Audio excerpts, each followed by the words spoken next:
Reddit, what is the biggest lie you have ever told, and how long did you keep it going? I told people at my Catholic high school that I was Jewish. This went on for a little longer than it should have. I ended up having people dropping change on the floor to test if I'd look or pick it up. Someone bought me a Star of David pendant, and I wore it all of the time. My parents wanted me to be in an activity in high school. I pretended to be in choir from 9th grade, 12th grade. I even had a choir robe given to me that I would dress up in and actually leave the house whenever there was a choir performance, just finding some place to hide, usually in an alleyway near my school. One day, my mom came to see the choir perform. After the show, she said she didn't see me up there singing, but I swore I was up there. She probably just didn't look hard enough. I also told her my name wasn't in the program because of a misprint. I still can't believe she bought that. I did end up getting busted though, just before I graduated during a parent-teacher conference. My parents were not happy. They were so angry that they said they wouldn't even punish me, as this behavior went beyond punishment, and I'd just have to live my life knowing how much I'd let them down. It worked, because obviously I've never forgotten it. Not me, but a girl I know. For some background, she's a super spoiled little rich girl, the granddaughter of one of the James Bonds who shall not be named. This girl dropped out of uni because all she did all day was sit around and smoke weed and then complain about how fat she was. So she made up an eating disorder as an excuse to leave and got put into a treatment facility. But that's not even the lie. Last year she was living with her boyfriend and smoking weed all day, and one day a mutual friend calls me to tell me what just happened to her. We'll call her Sarah. So Sarah was walking home one day with her boyfriend, and when they got home he left to go run some errands, so she took a nap. While she was sleeping, two huge guys broke into her apartment and took photos of her sleeping naked, stole her passports and a shit ton of money, woke her up and harassed her, etc. She said since she was renting an Airbnb, they had been looking for the owner who owed them $10,000. So she still continues to talk about it, saying she has PTSD from it now, is so terrified every day that the photos will come out, etc. My friend found out a few months ago that the whole thing was a lie. Turns out Sarah had been smoking so much weed that the neighbors called the police on her and she got arrested. Sarah has no idea that my friend knows what really happened, so continues to lie about it. Side note, I was friends with her for a few months before I realized how much she sucked and how awful she was, and when I start thinking about maybe being too harsh on her, I remember this story and she can go herself. Pretended I was attending / graduated university for 3 years. All sorts of problems. It stemmed from mental health issues. Still have continuing problems with compulsive lying in stressful situations which snowball and cause enduring problems. In college I skipped an English class for essentially the full semester. I was stoned for most of college and made bad decisions like this unfortunately often.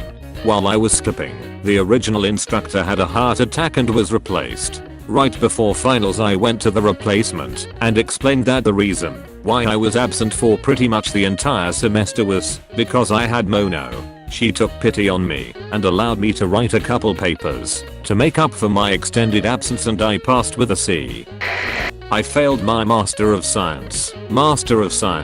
I really shouldn't have done that particular subject and ended up getting a postgraduate diploma. I lied and got a job saying I have the master's degree. After we changed which group we belonged to at work, my new manager brought me into his office and asked me if I have a master's degree. I assumed I was going to be fired after he said that I was on the wrong pay grade, and then proceeded to tell ours to give me more money. I got a 17% pay rise. For the months between him speaking to me and getting my pay rise, my heart sank every time he looked mad at his computer, which he regularly does. I felt bad because he was a really good manager. I used to work at Walmart and they wouldn't let me take a week off to go on tour with my band, even though I had enough PTO days. So I told them my grandma died and took my legally obligated bereavement time. Boss told me the timing was convenient and I said, "How dare you accuse of lying about my grandmother's death? She was a saint." I could tell I really made him feel bad. He apologized several times before I left and even gave me a raise not long after I returned, which I deserved anyway, but still. I haven't worked there in many years. Grammar's still fine. I don't even feel bad. Friend of mine has a running IE going with the hairdressers. The first time he went in there they thought he sounded American and asked if he was from there. His brain must have massively trolled him at THT point as he replied yes. Now every time he gets his hair cut he has to TLK about how much he misses America and how different England is while stilling off a terrible accent. It's been like 4 years. He's in too deep. And at the end of each haircut he is obliged to start clapping loudly whilst hollering good job, hamburger music plays. When I was 17 I dated a 26-year-old. For our entire relationship, about a year and a half, we convinced his parents I was 19 and convinced my parents he was 20. It wasn't too hard to keep it up, especially because none of our parents had books. But there was a little dodging involved. For example, when I turned 18, his mom baked me a cake and I had to tell her I hated birthday candles. I friggin' love birthday candles. Ever since 7th grade, all of my closest friends have believed that I'm colorblind. None of them know to this day, which is surprising, since my story detailing why I was suddenly became colorblind was pretty much Daredevil's origin story. Why did you tell them you were colorblind? Kids make up stupid shit all the time. I got married 4 years ago.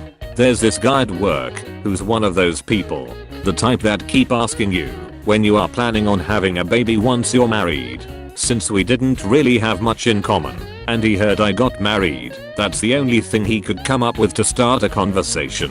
It was just water cooler banter. I kept telling him when the time is right, but he still kept asking me every time I ran into him.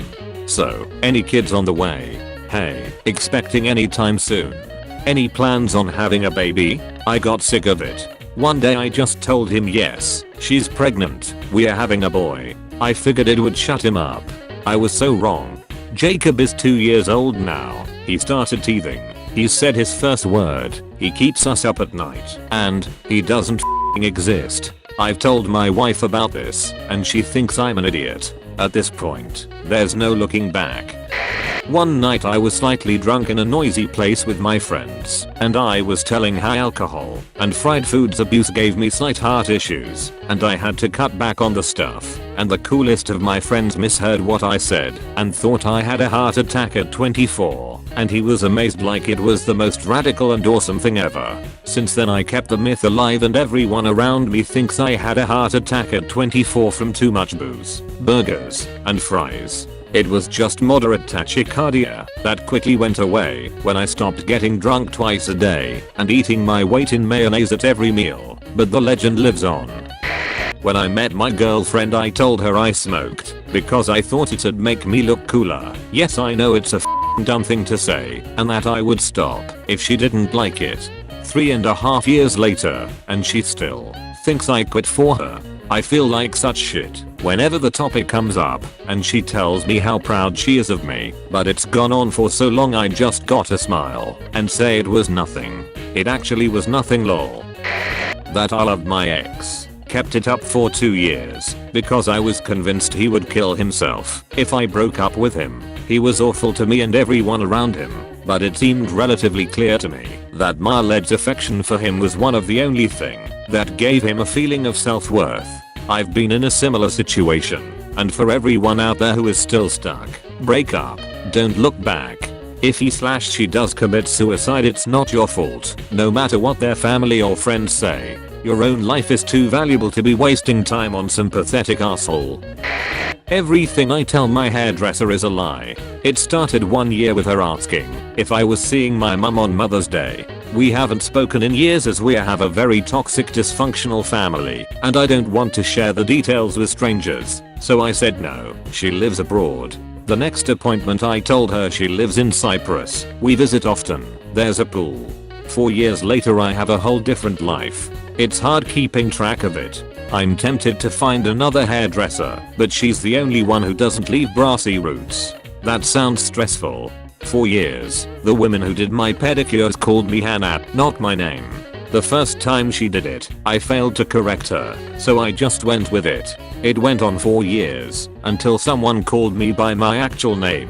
I responded, and she realized her mistake. She asked me why I never corrected her, and honestly, I had no answer for her. I worked at a Harry Potter exhibit for 4 months. All the props and costumes from the movies. It was an intense interview/audition process, and the entire thing was conducted in a British accent. To preserve authenticity, we all had to be in accent all the time. I warmed up my accent at a coffee shop every morning, and one morning the barista got really excited and said, "Where are you from?" "London. I have family in London." We got to talking, and when I had to leave she said we should hang out. I thought she was cool, so we exchanged numbers, and then the panic set in. If she called me, she'd hear my American accent on my voicemail, and think I was a freak. So I called her. I got her voicemail. "Hey oh geez, I'm not actually British, this is my job, blah blah blah." So basically the lie lasted 0 minutes. I did not hear back from her. I was walking down the street a few weeks later and someone waved at me from a street away. Turned out it was her. She said she'd gotten my message, but her phone had been stolen. She asked me to hang out, read my tarot cards, and I never saw her again. I expect her face to be the last thing I see before I die.